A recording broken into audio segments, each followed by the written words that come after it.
ঈদে আপনি বাড়ি যাবেন, বাড়ি যান, হাসপাতালে না।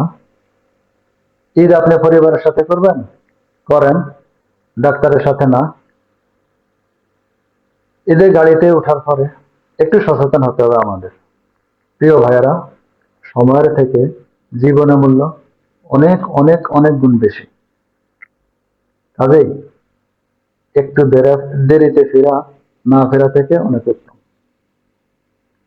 গাড়িতে উঠে ড্রাইভারের সাথে খারাপ আচরণ করবেন না,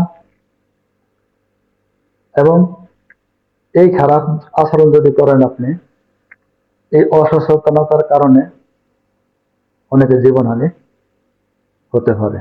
এর দায় কি আপনি এড়াতে পারবেন? আর জানালার সাথে বসে মোবাইলে কথা বলাতে সময় সচেতন থাকতে হবে। আমাদের